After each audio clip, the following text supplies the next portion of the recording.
On va avoir deux textes de base aujourd'hui. Donc le premier sera effectivement dans Marc 8 et on va lire le texte parallèle dans Matthieu 16. Donc Marc 8 et on peut aussi en même temps chercher dans Matthieu 16. Alors l'histoire que je vais vous raconter aujourd'hui ressemble à celle-ci. C'est l'histoire d'une dame, d'une femme mariée qui très rapidement perd son mari et se retrouve avec deux enfants, sans ressources, une femme qui avait fait le choix de s'occuper de ses enfants, donc sans métier, sans boulot, et qui se retrouve dans l'obligation de porter la charge de cette famille toute seule. Histoire, dira-t-on aujourd'hui, plutôt courante. Alors cette dame, vraiment est habitée par le désir de pousser ses enfants, de faire ce qu'il faut pour que ses enfants aient une vie, la plus belle vie possible en tout cas. Elle fait donc beaucoup d'efforts, beaucoup de sacrifices, jusqu'à ce que son fils, parce qu'elle avait une fille et un garçon, son fils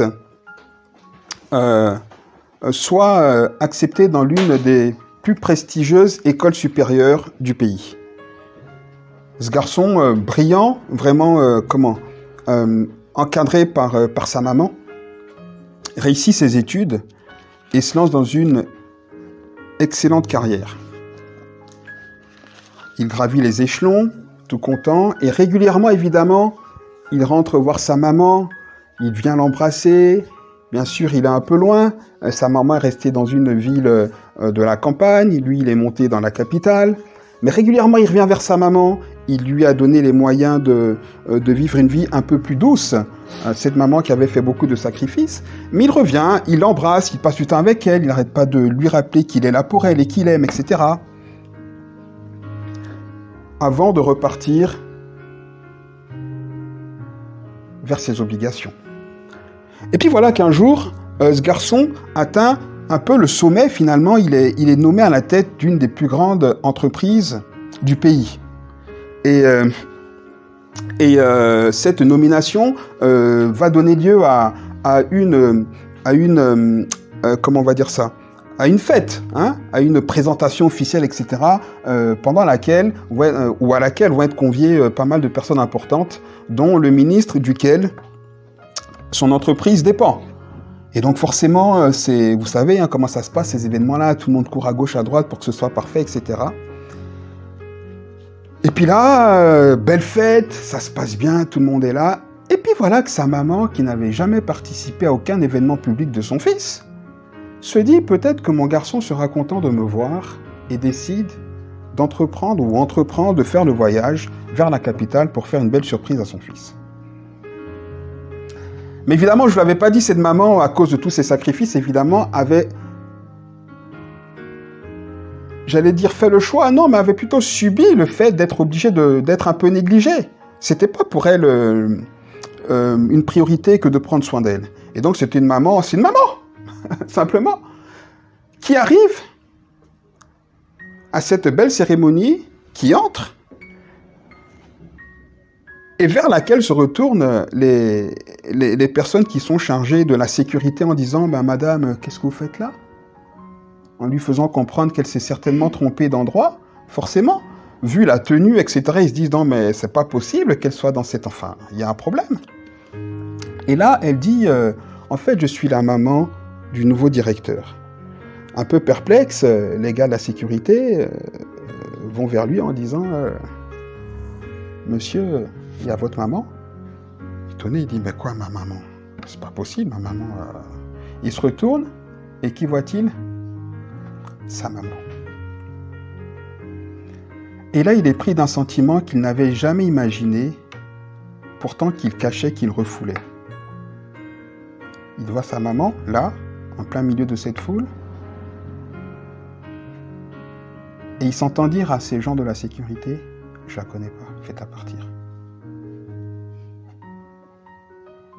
Et là, pendant que les gens de la sécurité vont vers la maman, la prennent pour dire, écoutez, madame, on est désolé. Ah, voilà la pauvre dame qui crie, mais Stéphane, c'est moi, ta maman, c'est moi. Et là, toute la foule, enfin, tous les invités, tout le monde se retourne en regardant cette dame, puis personne ne parle. Et elle lui dit, pourquoi tu me fais ça? Je suis ta maman.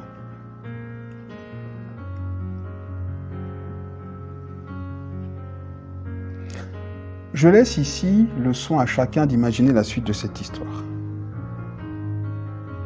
Je laisse ici aussi le soin à chacun de penser à ce qui a pu se passer dans le cœur de cette dame. Je laisse ici aussi le soin à chacun d'imaginer comment est-ce qu'un enfant à qui sa maman a tout donné peut se comporter de la sorte en retour. Je laisse ici un petit moment de réflexion avant de reprendre mon texte de ce jour.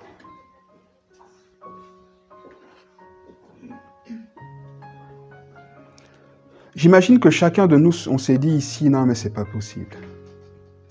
Non. Oui ou non? On se dit que c'est imaginable, bien qu'on se dise, c'est pas improbable. Souvenez-vous, un jour, Jésus était avec ses disciples et là, il leur pose la question de savoir ce que les populations disent de lui. Il leur dit, mais quand vous vous baladez en ville, là, qu'est-ce que vous entendez à mon sujet? Qu'est-ce qu'on dit de moi? Et là, il y en a un qui répond, il y en a qui disent que tu es Jean-Baptiste. Un autre qui dit, certains disent que tu es Élie. Et puis encore un autre qui dit, il y en a qui disent que tu es un prophète ou le prophète qui devait venir. En fait, ils ne savent pas trop. Et comme vous connaissez l'histoire, Pierre prend la parole en disant, à la réponse de Jésus qui leur demande, « Et vous, qui dites-vous que je suis ?» Pierre répond, « Tu es le Messie, tu es le Christ. » Amen. En fait, clairement, ici, Jésus affirme sa messianité et en même temps, cela va de pair, il confirme sa divinité. Et ce qui est frappant, c'est que dans cet épisode-là, juste après avoir affirmé qu'il est Dieu, qu'il est le Messie, qu'il est le sauveur de l'humanité, Jésus commence à expliquer à ses disciples qu'il va être obligé de passer par des moments très difficiles, par des moments d'épreuve. Et là, il commence à leur expliquer ce qui va se passer pendant la passion. Il commence à leur expliquer qu'il va mourir d'une manière atroce, mais que 3 jours plus tard, il ressuscitera. Mais il y a quelqu'un que ce récit dérange. C'est Pierre. À l'écoute de ces paroles, Pierre vient, Jésus, et le reprend en lui disant « Non, mais écoute, tu peux pas dire ça, maître. C'est impossible, ça peut pas t'arriver. Voyons, attends, c'est pas possible. Tu domines tout. Tu domines la terre, tu domines les eaux. Écoute-moi, je t'ai vu, j'étais avec toi. C'est impossible. Pourquoi tu dis ça? Tais-toi, dis pas ça. » Évidemment, comme vous le savez, Jésus se retourne vers Pierre et le reprend de manière très sèche, de manière très dure.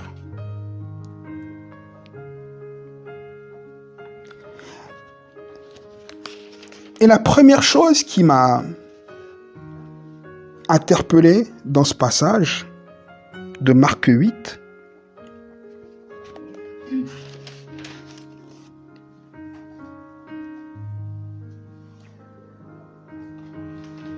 c'est au verset 34.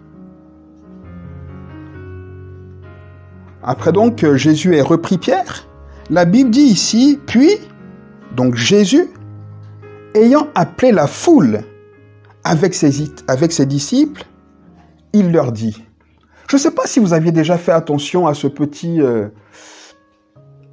bout de texte dans cette histoire. Ici, le texte nous dit que Jésus parlait à ses disciples en privé, mais qu'après cet échange avec Pierre, il appelle la foule pour ensuite donner un enseignement. Un enseignement qui découle en fait de cette discussion qu'il a eue avec Pierre.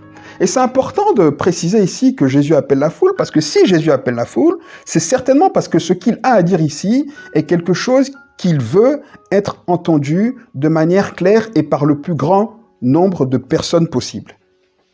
Et donc ça souligne que c'est quelque chose qui est très, très important. Et donc je crois que plusieurs, peut-être tous ici, connaissaient ou avaient déjà en tout cas entendu l'enseignement que Jésus donne après avoir eu cet échange avec Pierre. Et dans ce court enseignement, vous savez, il est très court, mais en même temps, il est très dense et très profond. Dans ce court enseignement, pendant lequel Jésus nous rappelle et nous interpelle en disant « Si quelqu'un veut me suivre, qu'il porte sa croix, qu'il renonce à lui-même, etc. » Il y a ici une petite phrase qui, pendant ces quelques jours, ces dernières semaines, m'est revenue comme une vraie baffe sur le visage. Quelque chose que j'avais jamais regardé de cette manière-là. Une chose qui, je pensais, ne me concernait pas. Et qui, je suis sûr, aura le même impact sur vous. Au verset 38, Jésus déclare ceci. « Car quiconque aura honte de moi et de mes paroles au milieu de cette génération adultère et pécheresse, le Fils de l'homme aura aussi honte de lui quand il viendra dans la gloire de son Père avec les saints anges. »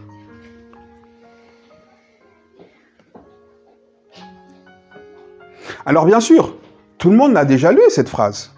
Tout le monde sait de quoi il s'agit ici. Mais en relisant ça, je me suis demandé, mais pourquoi tout à coup, Jésus parle d'avoir honte de lui? En fait, en relisant le contexte, je me suis dit, mais d'où ça sort cette histoire de... Enfin, j'ai pas compris. Pourquoi est-ce que Jésus parle d'avoir honte de lui? En regardant comme ça, il n'y a rien qui explique que Jésus dise cela. Mais évidemment, ce n'était pas quelque chose que Jésus disait au hasard. Il m'a donc fallu re-regarder ce texte et analyser un petit peu l'échange que Jésus a eu avec Pierre. Je me suis mis donc un petit peu dans la peau de Pierre et je me suis dit, à la place de Pierre, qu'est-ce qui pourrait justifier que j'ai cette réaction? Vous savez, en disant à Jésus, non, mais ne dis pas ça, mais ça ne t'arrivera pas, etc. Puis je me suis dit, mais c'est vrai que si moi j'étais avec Jésus, vu tout le respect que je lui... La vénération, c'est le bon mot pour le coup. Vu toute la vénération que je lui porte, si moi, Hugues, j'étais à la place de Pierre et que j'avais vécu tout ce que Pierre a vécu avec Jésus, je dirais, mais c'est insensé, Seigneur, c'est impossible. Mais tu ne peux pas passer par des chemins aussi dégradants, voyons. C'est juste... à la limite. Évidemment, j'aurais associé l'image que Jésus me présentait de ce qui allait lui arriver à quelque chose de honteux. Vous êtes avec moi? À quelque chose de honteux.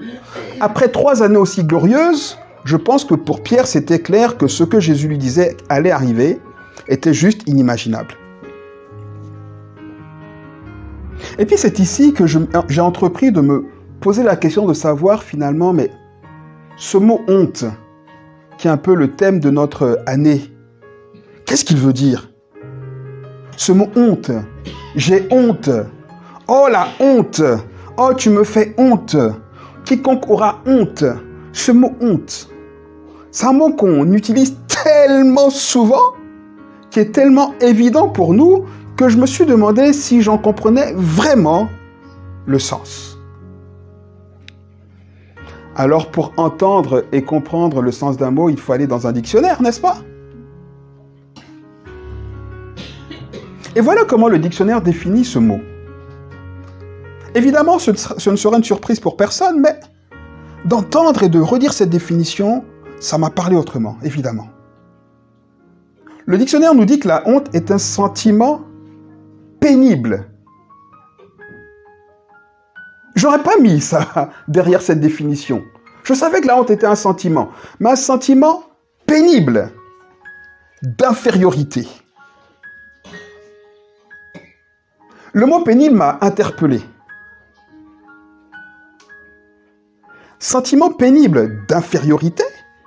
Donc la honte, c'est le fait de se sentir inférieur à quelque chose ou à quelqu'un et de le vivre de manière pénible. D'où le mot que j'ai utilisé tout à l'heure par rapport à Pierre et Jésus, dégradant. Et le dictionnaire dit aussi que la honte est un sentiment d'humiliation devant autrui. C'est-à-dire qu'on se sent humilié quand on a honte face à quelqu'un, face à quelque chose. Généralement face à quelqu'un. Alors, quand j'ai lu cette définition, je me suis dit non, aucun chrétien ne peut se sentir dans ce sentiment d'infériorité pénible par rapport à Jésus. C'est pas possible. C'est vrai ou pas? C'est vrai?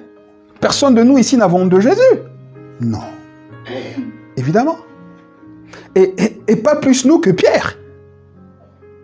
Vous êtes d'accord avec moi ou pas?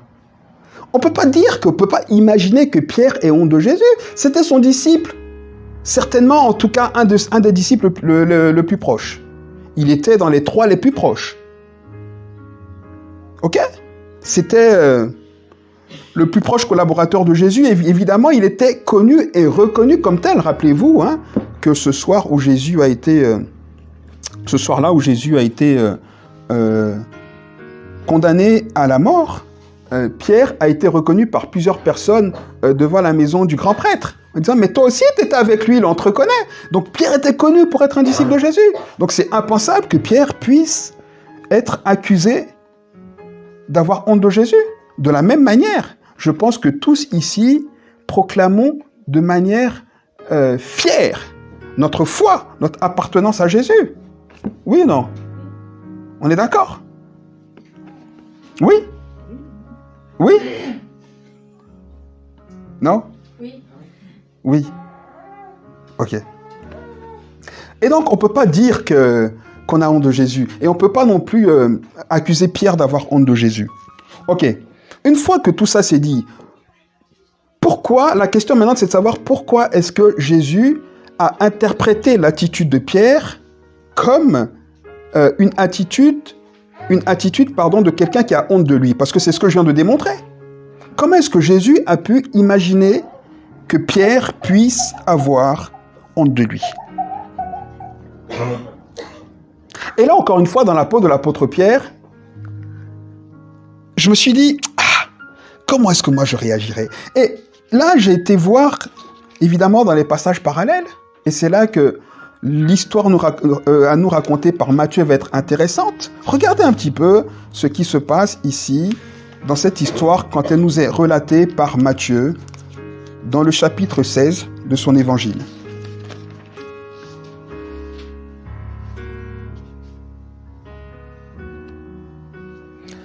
Matthieu 16, on lit à partir du verset 16. Simon-Pierre, donc à la réponse à la question de Jésus de savoir ce que les disciples disent qu'il est, répond « Tu es le Christ, le Fils du Dieu vivant ». On l'a dit. Et là, chacun de nous, on peut dire un bon « Amen ». Alléluia. Verset 17, Jésus, reprenant la parole, dit à Pierre « Tu es heureux, Simon, fils de Jonas, car ce ne sont pas la chair et le sang qui t'ont révélé cela, mais c'est mon Père qui est dans les cieux. Et moi, je te dis que tu es Pierre, et que sur cette pierre, je bâtirai mon église, et que les portes du séjour des morts ne prévaudront point contre elle. Je te donnerai les clés du royaume des cieux. Et ce que tu liras sur la terre sera lié dans les cieux. Et ce que tu délieras sur la terre sera délié dans les cieux. Écoutez, si moi j'étais à la place de Pierre, que Jésus m'avait dit ça, mes chevilles elles auraient enflé littéralement devant vous là. Ah ouais, non, vraiment. Je sais pas vous, hein. Mais moi, plus personne n'aurait pu me dire quoi que ce soit. Si Jean me disait, moi j'ai les clés, c'est moi. Oui ou non? Que Jésus dise ça de Pierre, tu es heureux. Imaginez, Pierre, là, il a dû se sentir, waouh! Et c'est fort ce que Jésus dit ici. Et c'est fort d'autant plus que Pierre a déjà vu ce que Jésus est capable de faire. Il lui dit, je te donnerai les clés du royaume des cieux, et ce que toi, Pierre, tu liras sur la terre sera lié dans le ciel. Waouh! Imaginez ce que Pierre a pu imaginer quand il a entendu ça. Il a dit, mais quelle puissance! Mais quelle puissance! Et Pierre savait que ce que Jésus disait ici, c'était pas des mots, c'était pas juste des mots. Il savait que c'était lié à une vraie réalité. Amen. Mais tout de suite après, avoir dit des paroles aussi fortes, aussi puissantes en disant, Pierre, tu vois, on sera puissant, je vais bâtir une église et elle sera bâtie sur toi, on va lier tout ce qui est, enfin, on aura la puissance. Il lui dit oui, mais avant tout ça, il faut que je sois humilié. Tu vois, on va me cracher sur le visage. On va me prendre, on va me mettre les menottes. Je vais devoir être humilié, etc. Pierre dit, non, mais voyons, attends, mais nous, on va lier ce qui, on va ordonner, ce qu'on lira sur la terre sera lié dans les cieux. Ce qu'on délise, c'est pas possible. C'est pas possible que tu sois humilié comme ça. On va ordonner à les choses qui sont liées dans le ciel à être déliées sur terre. Mais de quoi tu me parles? Vous comprenez? Et donc ici, je me rends compte que ce que Pierre aimait, comme chacun de nous, c'est tout ce que Jésus peut nous donner qu'on considère bon. Pierre était heureux d'être le disciple favori de Jésus, tant que Jésus était celui qui marchait sur l'eau, tant que Jésus était celui qui leur ordonnait de chasser les démons, tant que Jésus était l'homme de Galilée qui venait pour ouvrir les yeux des aveugles, tant que Jésus était cet homme capable d'ordonner aux personnes qui ne marchaient pas depuis 40 ans de se lever et de marcher. Ça, Pierre aimait. Alléluia! Et je pense que nous tous, on aime ça de Jésus. Mais ce que Pierre aimait un peu moins, c'était l'idée que son image soit associée à quelqu'un qui marche dans la rue, les mains dans le dos, et en recevant les crachats de la foule. Ça, Pierre n'aimait pas.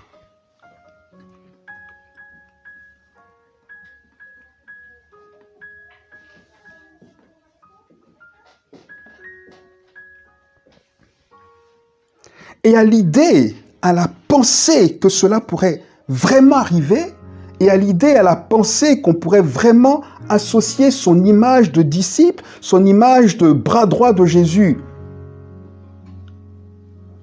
à cet événement aussi dégradant, Pierre a réagi. Il a dit non, ça va pas arriver, mais ça peut jamais nous arriver. Non.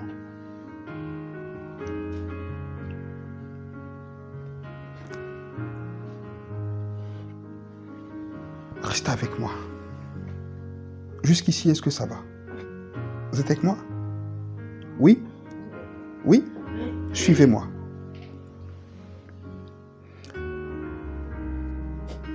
Une chose est interpellante aussi dans les mots que Jésus choisit de dire à Pierre quand il le reprend.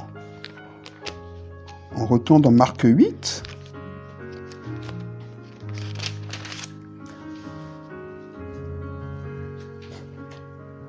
Jusqu'ici, est-ce que ça va? Oui? Ok. Restez avec moi. Gardez à l'esprit l'histoire d'introduction de cette dame rejetée, humiliée par son fils. Ici, dans Marc 8, vous connaissez ces mots, hein? Quand Pierre ne reprend pas Jésus en public, hein? Il ne le reprend pas devant tout le monde, hein? Quand on lit les textes, la Bible dit que Pierre est allé vers Jésus en le prenant, lui disant, écoute, non mais Seigneur, qu'est-ce que tu dis là? Non mais dis pas ça, attends, mais t'es sérieux, tu t'imagines? Tu vas décourager tout le monde là. Tout le monde, personne ne va vouloir te suivre parce que c'est pas possible, c'est dégradant. Et là, Jésus lui dit, la Bible dit au verset 33, Jésus se retournant et regardant ses disciples, réprimanda Pierre et dit, arrière de moi Satan. Ok. Ça, on ne va pas le développer aujourd'hui. Par contre, il dit, car tu ne conçois pas les choses de Dieu, tu n'as que des pensées humaines. Jésus dit ici à Pierre, tu réfléchis comme quelqu'un qui ne connaît pas Dieu.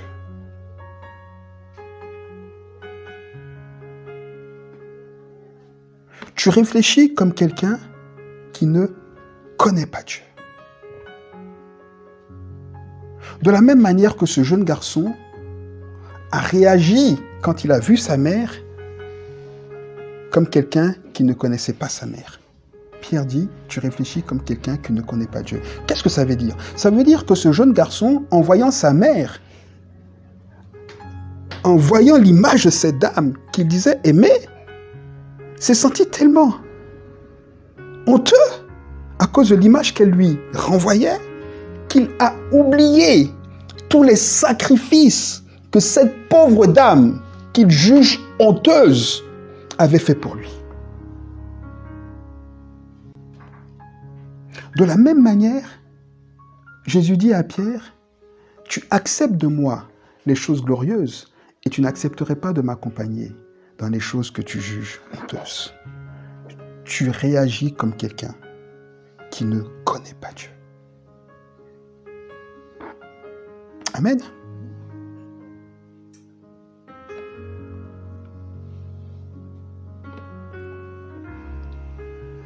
La vérité, c'est que chacun de nous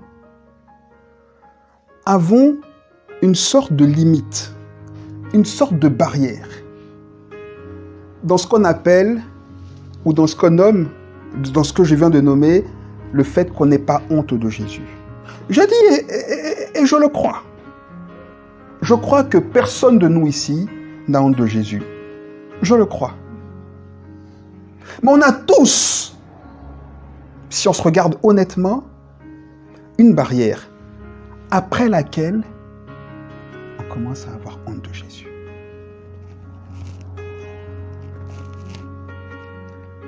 Qui de nous ne s'est jamais retrouvé dans une situation où ça discutait de quelque chose dans un cercle?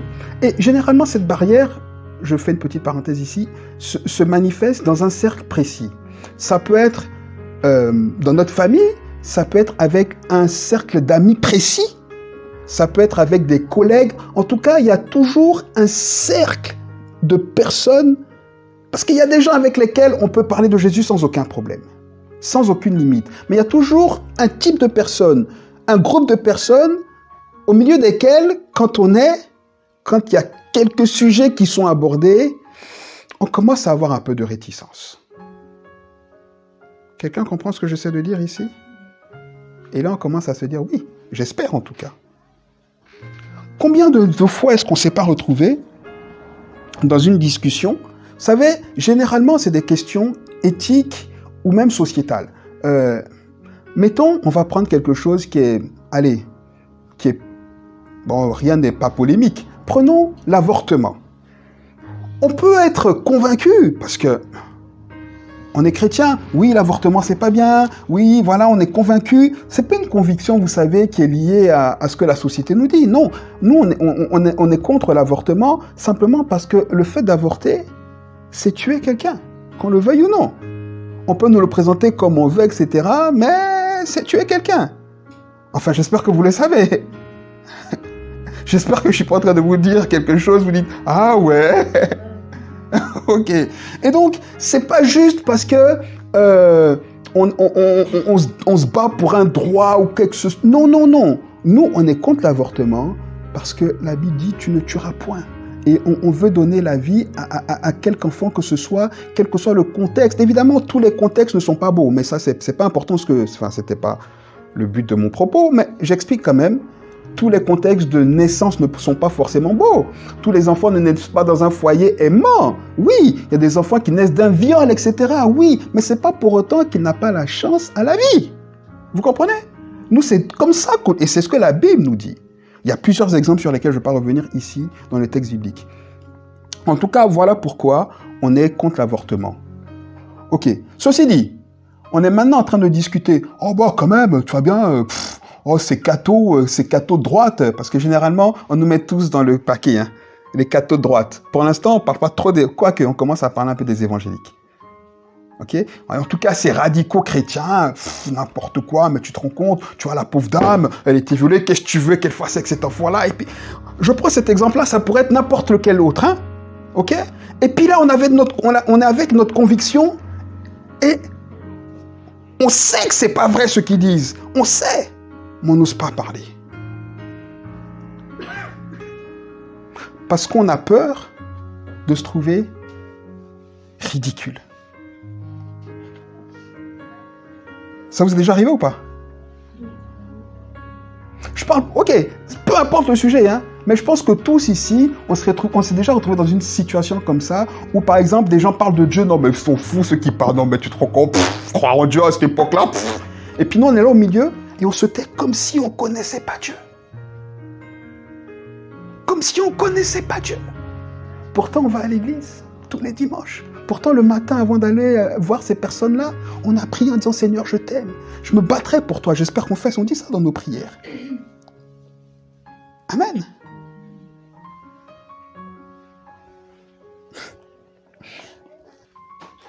Écoutez, quand Jésus dit « Quiconque aura honte de moi et de mes paroles », en fait, il dit de manière concrète on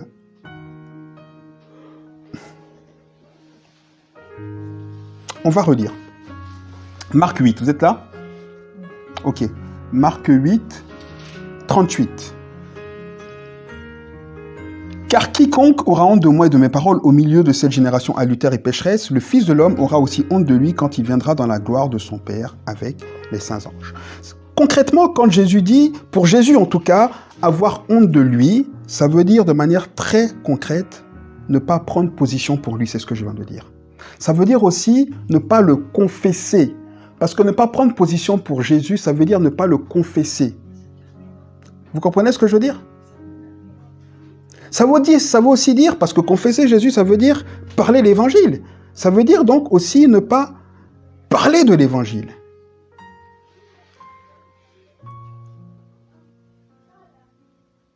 Imaginez ce monsieur qui se retrouve face à sa maman. À votre avis, quand on lui demandait, et puis ta maman, elle est où ta maman? Qu'est-ce qu'il aurait pu dire? Par exemple?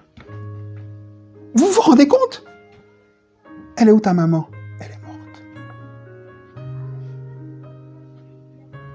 C'est l'équivalent pour Jésus d'avoir honte de lui. Ça veut dire, quand on refuse de confesser Jésus, quand on refuse de prendre position pour Jésus, quand on refuse de parler l'évangile, c'est l'équivalent de dire que Jésus est mort.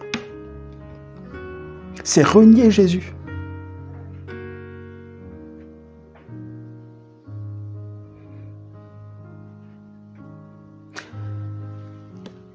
C'est pour ça que Jésus est très dur quand il dit cette phrase.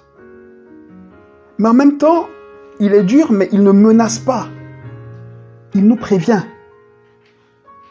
Il dit clairement, il dit « Celui qui aura honte de moi et de mes paroles au milieu de cette génération adultère et pécheresse, moi, le Fils de l'homme, quand je reviendrai entouré par la gloire de mon Père, j'aurai honte de lui aussi. »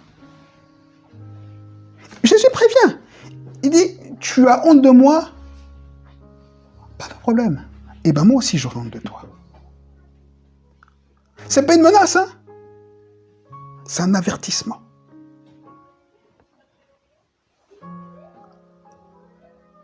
Mais évidemment, je veux rassurer quelqu'un. Ça peut arriver qu'on le fasse. C'est déjà arrivé, oui. Oui. J'espère que quand ça t'est arrivé, tu as demandé pardon à Dieu quand même.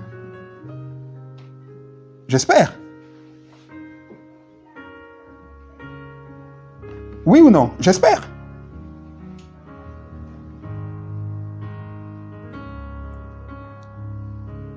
Parce que si tu as renié Jésus, tu ne lui as pas demandé pardon, et que tu retournes le soir pour dire « Seigneur Jésus, merci pour la journée, alléluia, tu étais bon pour moi », je crains qu'il y ait quand même un problème entre toi et lui. Je crains qu'il y ait un problème.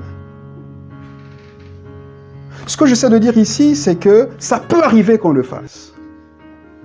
Mais il faut se repentir. Ça peut arriver qu'on le fasse une fois ou deux. Mais si on le fait systématiquement, c'est zéro. Parce que la repentance implique le fait qu'on s'engage à ne plus le faire. Parce que quand on se repent de quelque chose, c'est dire qu'on a compris qu'on a mal fait. Et donc, on s'engage à ne plus le faire.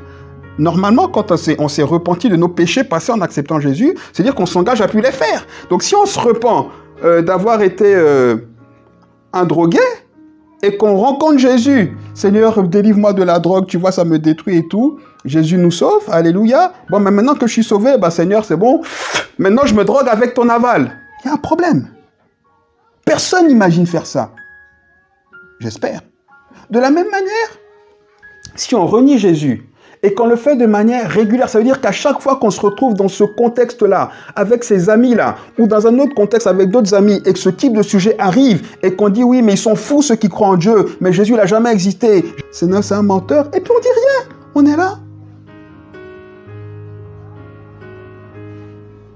Mais qui ne dit rien qu'on sent? Qui ne dit rien qu'on sent?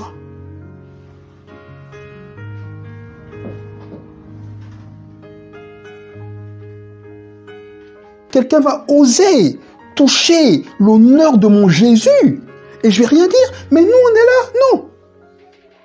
Ok, donc si on est là à chaque fois et que ça se reproduit de la même manière à chaque fois,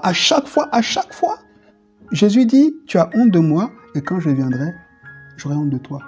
Parce que ça sert à rien. Parce que c'est l'équivalent de ce gars qui allait tous les jours, en tout cas régulièrement, voir sa maman, qui était mielleux avec sa maman quand il allait la voir. Ah maman, je t'aime, qui faisait des cadeaux et tout, mais qui avait honte d'elle dehors. Lequel de nous ici, là, lequel de nous croirait quelqu'un qui dit « je t'aime » en privé et se voyant méprisé par la personne dehors, croirait que la personne aime vraiment? Qui? Qui? T'as beau me faire ce que tu veux en privé, t'as beau me faire les cadeaux que tu veux, t'as beau me dire les mots que tu veux, me donner le ciel en privé. Si à la moindre occasion en public, tu montres que tu as honte de moi, tout ce que tu as fait est barré. C'est la même manière, c'est la même chose. Le soir, on rentre, le matin, avant de partir, Seigneur Jésus, je t'aime, oh, plus de toi, un souffle nouveau, alléluia, alléluia. Et dès qu'on sort, Jésus là, Seigneur Jésus, il y a un problème. Jésus dit, vous qui faites ça, quand je viendrai, j'aurai honte de vous.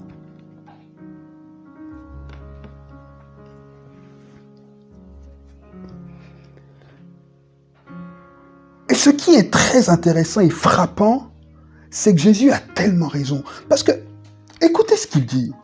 Il dit, celui qui aura honte de moi et de mes paroles, celui qui me reniera, qui n'osera pas prendre position pour moi, au milieu, regardez, regardez de qui on a honte.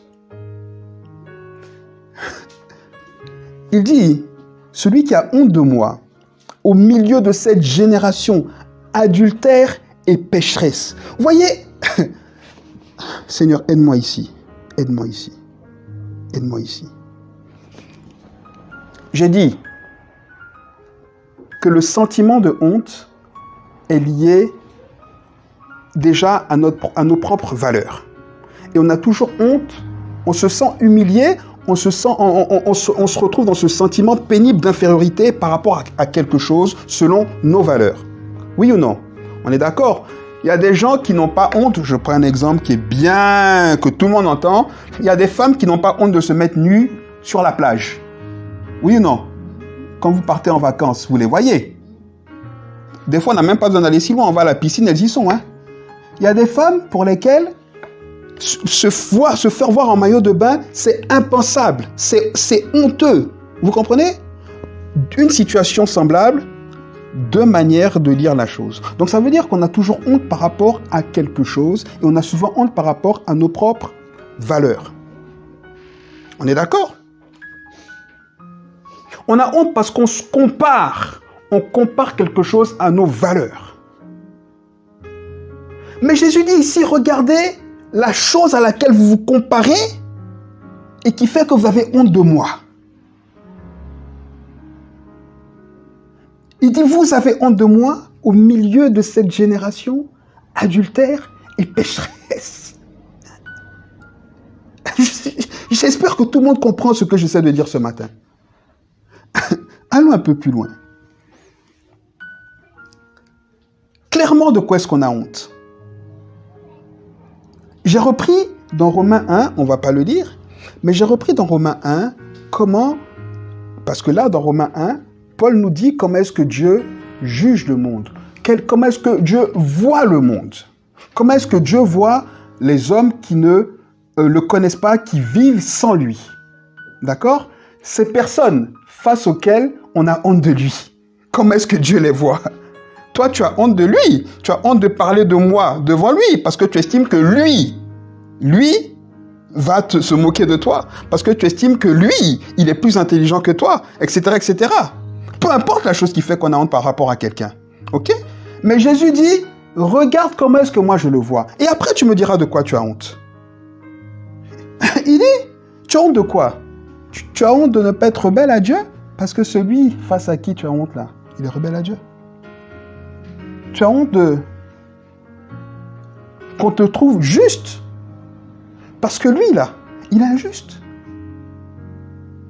Qui que ce soit qui se retrouve devant nous, qui se moque d'une manière ou d'une autre de Jésus, ou qui remet en question d'une manière ou d'une autre quelque chose qu'on croit fondamentalement, qui est inspiré de la parole de Dieu, quand cette personne-là ne connaît pas Dieu, voilà son état. Donc on ne peut pas avoir honte d'elle.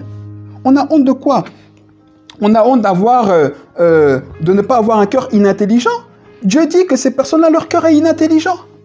Ces personnes qui pensent tout savoir, ces philosophes qui se mettent sur les plateaux télé pour dire oh, c'est la pensée de Dieu, vous savez, la religion c'est toujours pour les faibles. Et quand on se retrouve dans leur présence, on ne sait pas quoi dire parce qu'ils disent des choses, parce qu'ils ont l'air tellement intelligents. Dieu dit, ils ont un cœur inintelligent. Et nous, on a honte d'eux. Alors que nous, on a un cœur intelligent. Pas par nous-mêmes, mais par qui? Par l'Esprit de Dieu. Amen ou quoi? Il dit, tu as honte de quoi? De ne pas être fou. Dieu dit, ces gens-là, je les vois comme des fous. Il dit, tu as honte de quoi? Tu as honte de ne pas être comme eux et de ne pas adorer n'importe quoi. Parce que ces personnes-là, qui disent que toi, tu adores quelque chose qui n'existe pas, adorent des choses qui sont beaucoup plus terribles. Elles adorent quoi? Leur travail, l'argent, enfin, plein de choses. Et on a honte. Et nous, on a honte de dire qu'on adore Jésus, l'homme le plus saint qui n'ait jamais existé. Alors que quelqu'un en face de nous, tu te dis, ouais, tu sais, la valeur travail, monsieur, c'est plus important, hein. Et puis quoi, t'es pauvre, c'est catastrophique, hein. Faut travailler plus pour gagner plus, hein. Et nous, on est là, ouais, mais on est là, on sait pas quoi dire. Est-ce que vous comprenez ce que j'essaie de dire? Tu passes ton temps à l'église, t'as rien à faire dimanche matin, tu vois, il fait beau, tu pourrais aller au ski, hein. Et nous, on est là. Oui ou non? On a honte de personnes qui ont pour seul Dieu les plaisirs de ce monde. On les envie, on a honte d'elles et on se trouve ridicule quand elles nous disent que nous, on est ridicule à cause de nos positions, à cause de nos choix.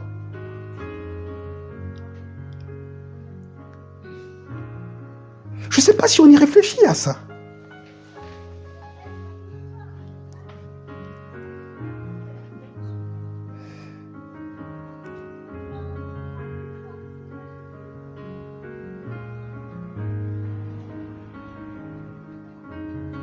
Vous êtes avec moi? On a honte de quoi? On peut reprendre Romains 1 si vous voulez. On va le reprendre, on va aller ensemble. Allez, reprenons-le. On va finir avec ça.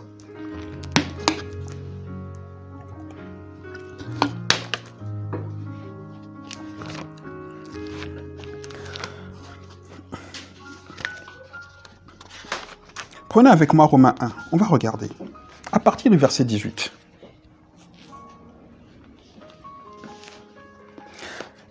Paul dit que la colère de Dieu se révèle du ciel contre toutes ces personnes qui sont rebelles à Dieu.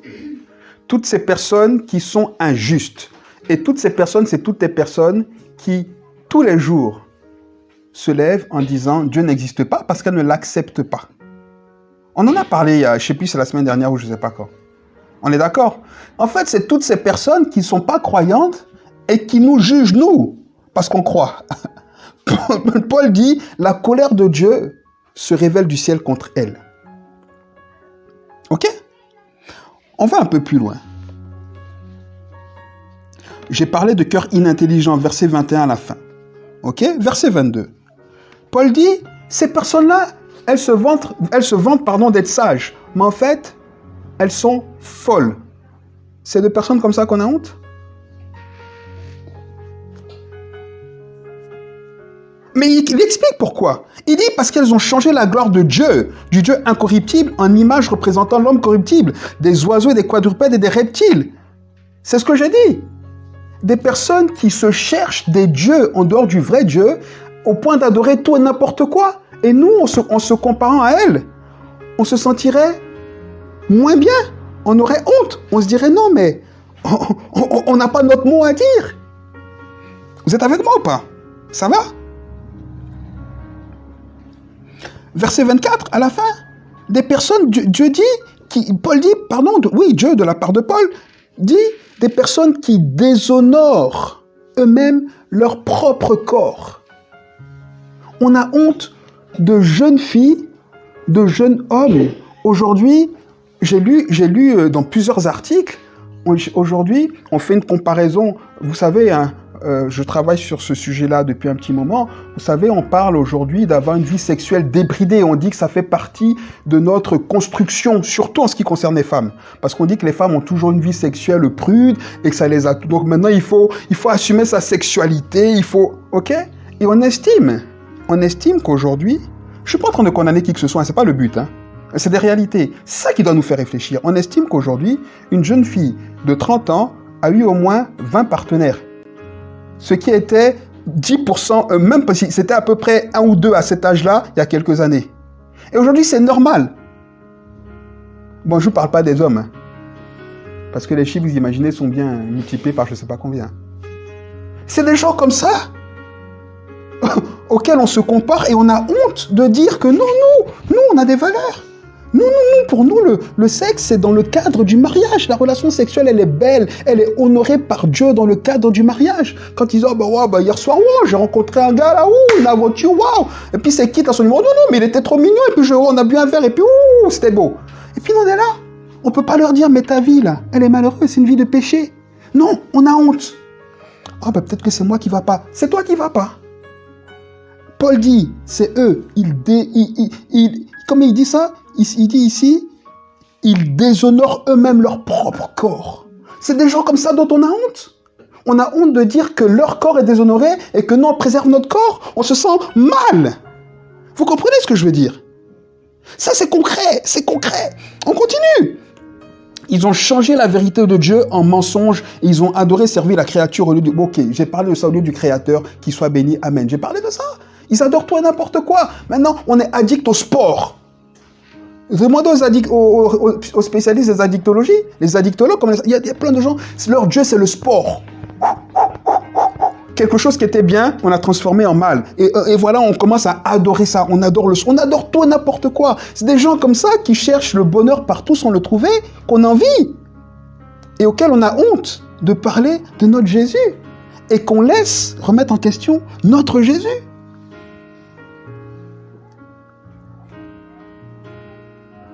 Un ami vient te dire, mais dimanche matin, on va courir.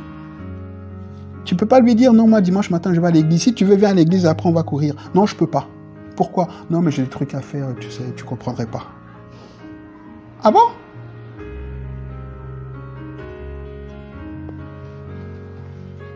On pourrait continuer. Verset 26. Dieu les a livrés à des passions infâmes. Les femmes ont changé l'usage naturel en celui qui est contre nature. Et de même, les hommes abandonnant l'usage naturel de la femme, l'usage naturel de la femme, se sont enflammés dans leurs désirs les uns pour les autres, commettant homme avec homme des choses infâmes et recevant en eux-mêmes le salaire qui méritait leur égarement. C'est des gens comme ça dont on a honte. T'aimes pas les homosexuels, t'es homophobe. Puis nous, on est là. Non, j'aime les homosexuels, mais j'aime pas l'homosexualité. J'ai le droit ou pas? Ouais, mais bon, tu te rends compte, on est en 2023. En 2023, tu te rends compte, mais 2023, ça veut dire qu'on fait n'importe quoi? C'est ça, en fait. Ils nous donnent des arguments bidons et on les boit. Parce qu'en 2023, les choses changent. Et on parle pas. On peut pas leur dire, mais c'est pas bien. T'as le droit d'être homosexuel, tu as le droit. Mais c'est pas bien. Comme je dirais à quelqu'un, t'as le droit de braquer. Mais c'est pas bien. Si on te chope, tu verras que c'est pas bien. C'est pas bien.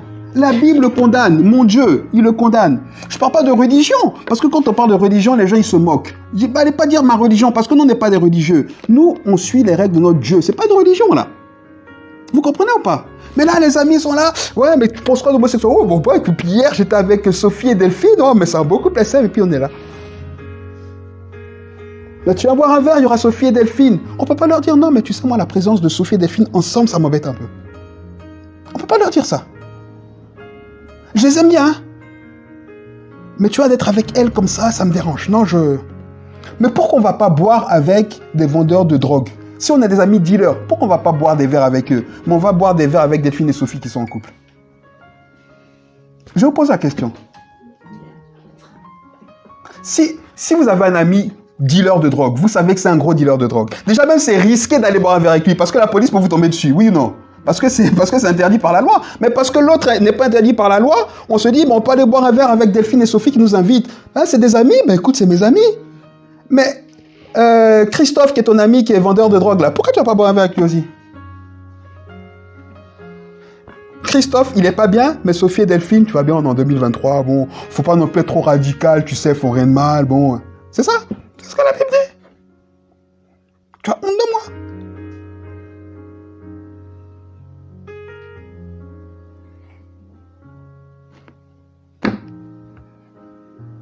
Tu as honte de moi?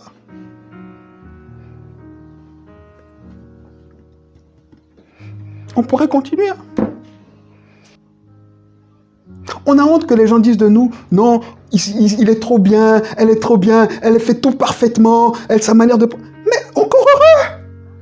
Encore heureux! Que les gens nous disent, tu te prends pour un saint, pour une sainte. Tu dis, mais je me prends pas, je suis saint. La Bible dit qu'on est des saints. Non, je me prends pas pour un saint. En fait, tu savais pas, mais je suis saint. C'est pour ça que je fais pas ça. Oh, mais tu te prends pour deux... Oui! Mais, viens, je t'explique, regarde. Paul dit, je suis saint. Non, on a honte que les gens nous disent, on veut pas être saint, on veut être sale. On veut être un peu comme les autres. On veut pas qu'on nous voit trop propre, tu sais, parce que sinon on n'aura pas d'amis, parce qu'on sera rejeté. C'est ça, c'est pour ça qu'on a honte. Parce qu'on a peur. C'est pour ça que Jésus, dans cet enseignement-là, dit, mais celui qui veut me suivre, il doit renoncer à lui-même. C'est-à-dire renoncer aux choses qu'il aime, aux choses auxquelles il tient, qui pourraient l'éloigner de moi. Renoncer à lui-même et porter sa croix. Et ensuite, il me suit. Quand tu n'as pas fait ça, tu ne peux pas suivre Jésus. Et quand tu n'as pas fait ça, qu'est-ce qui se passe? Tu portes un fardeau qui fait que tu as honte de lui.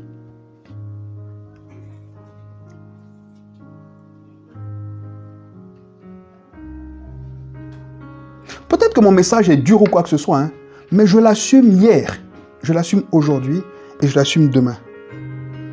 Parce que c'est ça qui va faire que l'Église va rester ce qu'elle est. Si on commence à dénaturer ce message-là, on est grillé. Il y a déjà des églises, des gens qui disent qu'ils sont protestants,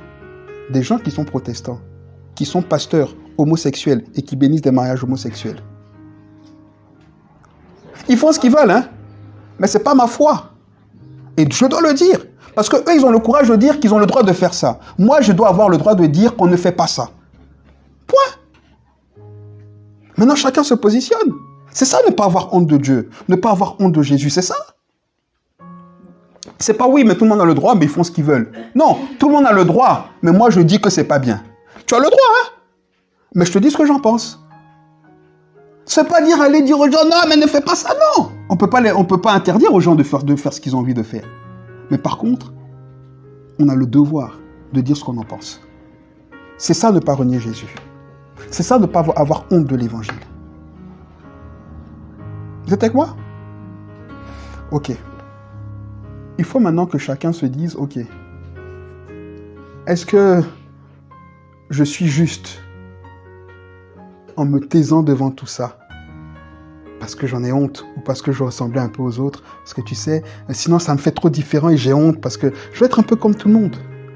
Ou bien est-ce qu'on veut simplement assumer qu'on n'a pas honte de Jésus, prendre position pour lui et assumer nos positions pour honorer Jésus? C'est ça la question. Est-ce qu'on va continuer d'être ce garçon qui, tous les week-ends, court chez sa maman dans une voiture banalisée parce qu'il ne faut même pas qu'on sache où il va. Parce que sinon, quelqu'un pourrait dire il va voir sa maman en le suivant. il va en taxi, dans une voiture banalisée. Mais dès qu'il est là-bas, oh maman, ma maman, oh tu m'as manqué ma maman, oh mon fils, il se pose sur les genoux de sa maman, oh maman, oh écoute, il lui déverse tout son cœur sur sa maman. Et le lundi matin, il part, bye bye maman. Et puis ta maman, elle va bien? Elle est morte. C'est ce qu'on fait. C'est ce qu'on fait. Que Dieu vous bénisse.